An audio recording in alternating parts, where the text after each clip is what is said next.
আগামী ফেব্রুয়ারিতে নতুন রাজনৈতিক দলের ঘোষণা দেবেন জাতীয় নাগরিক কমিটি ও বৈষম্য বিরোধী ছাত্র আন্দোলনের নেতারা। রংপুরে শহীদ আবু সাঈদের কবর থেকে শুরু করে চট্টগ্রামে শহীদ ওয়াসিম আকরামের কবর পর্যন্ত পায়ে হেঁটে লং মার্চের মাধ্যমে এই ঘোষণা দেওয়ার সিদ্ধান্ত নিয়েছেন তারা। দলের নেতা কে হবেন, এই দলের নেতৃত্বে কে থাকবেন তা নিয়ে নানা জল্পনা কল্পনা চলছে। ইতোমধ্যে এই আলোচনায় সামনের দিকেই আছেন তথ্য, টেলিকম ও আইসিটি উপদেষ্টা নাহিদ ইসলাম। বলা হচ্ছে তিনি উপদেষ্টার পদ ছেড়ে নতুন এই রাজনৈতিক দলের নেতৃত্বে আসতে পারেন। তবে শিক্ষার্থীদের কোনো পক্ষ বিষয়টি পুরোপুরি নিশ্চিত করেনি এখনো। নাহিদ ইসলাম কি উপদেষ্টার পদ ছেড়ে নতুন রাজনৈতিক দলের দায়িত্ব নিচ্ছেন? জানতে চাইলে জাতীয় নাগরিক কমিটির আহ্বায়ক মোহাম্মদ নাসিরউদ্দিন পাটোয়ারি জার্মান ভিত্তিক গণমাধ্যম ডয়েচে ভেলেকে বলেছেন, এখনো বিষয়গুলো চূড়ান্ত সিদ্ধান্ত হয়নি। দলের নাম এবং কারা এর নেতৃত্বে আসবেন তা নিয়ে এখনো চলছে আলোচনা। বৈষম্য বিরোধী ছাত্র আন্দোলনের নেতাদের উপদেষ্টাদের কেউ যদি উপদেষ্টার পদ ছেড়ে রাজনৈতিক দলের দায়িত্বে আসতে চান, আমরা তাদের স্বাগত জানাবো। তবে এখন পর্যন্ত যেহেতু তারা সরকারে আছে, ফলে তাদের আমরা আলোচনায় ডাকছি না। প্রথম দিকে কেন্দ্রীয়, জেলা ও মহানগরের নেতৃত্ব ঠিক করা হচ্ছে। এরপর পর্যায়ক্রমে আমরা সারা দেশেই নতুন দলের কমিটি ঘোষণা করব। কাদের নিয়ে এই দল গঠিত হচ্ছে? যারা বৈষম্য বিরোধী আন্দোলনে নেতৃত্ব দিয়েছেন বা অংশ নিয়েছেন তাদের একটি অংশ এই দলের অংশ হবে। এর বাইরে অন্যান্য দলের বা মতাবলম্বীদের এই দলে যোগ দেবার সুযোগও থাকছে বলে জানা গেছে। নতুন এই রাজনৈতিক দলের নেতৃত্বে আর কারা আসবেন, এই প্রশ্নের জবাবে জাতীয় নাগরিক কমিটি ও বৈষম্য বিরোধী ছাত্র আন্দোলনের একাধিক নেতা জানিয়েছেন, শুধু যারা আওয়ামী লীগের পক্ষে, ফেসিবাদ, গুম, খুন ও দুর্নীতির সঙ্গে যারা জড়িত ছিল তাদেরকে এই দলে নেওয়া হবে না। এর বাইরে যে কোনো দল থেকে আসা নেতাকর্মীদের স্বাগত জানানো হবে। জাতীয় নাগরিক কমিটির আহ্বায়ক মোহাম্মদ নাসিরউদ্দিন পাটোয়ারি ডয়েচে ভেলেকে বলেছেন, এ পর্যন্ত আমরা ৩২৮টি থানা কমিটি গঠন করেছি। কিছুদিনের মধ্যে কমিটি গঠনের কাজও শেষ হবে। এই নেতাদের কেউ কেউ বলেন তাদের টার্গেট বিএনপি। বিএনপির দ্বিতীয় ও তৃতীয় সারির নেতাদের দলে টানতে তারা কাজ করে যাচ্ছেন। বিএনপির ভোটকেও তারা টার্গেট করে কাজ করছেন। জাতীয় নাগরিক কমিটির মুখপাত্র সামান্তা শারমিন ডয়েচে ভেলেকে বলেন, চাঁদাবাজি, দখলবাজি, সিন্ডিকেট ও দুর্নীতির বিরুদ্ধে আমাদের অবস্থান।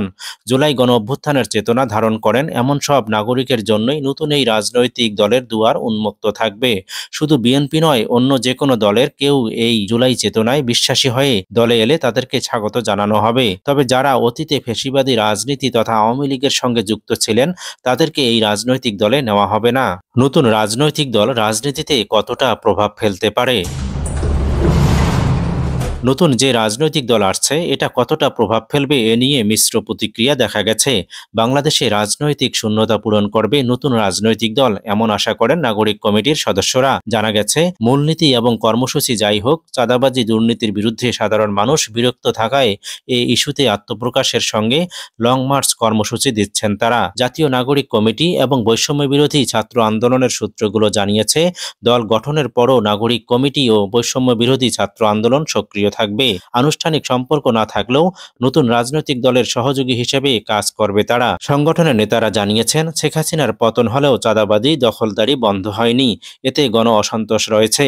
বিএনপি নেতাকর্মীদের চাঁদাবাজি, দখলদারিত্বের জন্য দায়ী করে তারা বলছেন এটা জনগণের কাছে তুলে ধরা হবে। এদিকে এই দলকে ঘিরে ইতিমধ্যে অন্তর্বর্তী সরকারের নিরপেক্ষতা নিয়ে প্রশ্ন তুলেছে বিএনপি। দলটির যুগ্ম সম্পাদক সৈয়দ ইমরান সালেহ প্রিন্স ডয়েচে ভেলেকে বলেছেন, তারা যেভাবে রাজনৈতিক দল গঠন করতে চাচ্ছে তাতে তো অন্তর্বর্তী সরকারের নিরপেক্ষতার ব্যাপারে বিএনপি মহাসচিব যে কথা বলেছেন তাই সত্যি হচ্ছে। এখন কিন্তু জামায়াত সহ অন্য রাজনৈতিক দলের নেতারাও একই কথা বলছেন। একজন সাধারণ মানুষকেও যদি প্রশ্ন করেন, সরকারের মধ্য থেকে বিশেষ করে উপদেষ্টারা যদি রাজনৈতিক দল গঠন করে তাহলে কি প্রশ্ন উঠবে না? আমরা পত্রিকায় দেখছি সরকারের কয়েকটি গোয়েন্দা সংস্থাও তাদের জন্য কাজ করছে। ফলে সরকার যেমন নিরপেক্ষতা হারাবে, তেমনি ছাত্রদের এই দলও প্রশ্নবিদ্ধ হবে। উক্ত বিষয়ে নাসিরউদ্দিন পাটোয়ারি ডয়েচে ভেলেকে বলেছেন, এই রাজনৈতিক দল গঠনের প্রক্রিয়ার সঙ্গে আমরা উপদেষ্টাদের যুক্ত করিনি। তারা যদি আসেন তাহলে পদত্যাগ করে আসবেন। উপদেষ্টা নাহিদ ইসলামও ইতিমধ্যে একাধিক সাক্ষাৎকারে বলেছেন, উপদেষ্টাদের কেউ যদি রাজনৈতিক দলের সঙ্গে সম্পৃক্ত হতে চায় তবে তাদেরকে অবশ্যই পদত্যাগ করেই যেতে হবে। তবে প্রশাসনে যারা বিএনপিপন্থী আছেন তাদের নিয়েও প্রশ্ন তুলেছেন নাহিদ ইসলাম। অন্যদিকে বাংলাদেশের কমিউনিস্ট পার্টি সিপিবির সাধারণ সম্পাদক রুহিন হোসেন প্রিন্স ডয়চে ভেলেকে বলেছেন, এর আগে তো অনেক ছাত্র আন্দোলন হয়েছে, তখন কিন্তু আমরা ছাত্রদের রাজনৈতিক দল গঠন করতে দেখিনি। এখন যারা রাজনৈতিক দল গঠন করতে যাচ্ছেন তারা কিন্তু বৈষম্য বিরোধী ছাত্র আন্দোলনেরই একটি অংশ। কারণ হাসিনা সরকারের বিরুদ্ধে যে আন্দোলন হয়েছিল সেখানে কিন্তু শিক্ষার্থীদের পাশাপাশি সব রাজনৈতিক দলও অংশ নিয়েছিল। হাসিনার বিদায়ের পর শিক্ষার্থীদের অধিকাংশ ঘরে ফিরে গেছে। রাজনৈতিক দলগুলো নিজেদের এজেন্ডা নিয়ে কাজ করছে।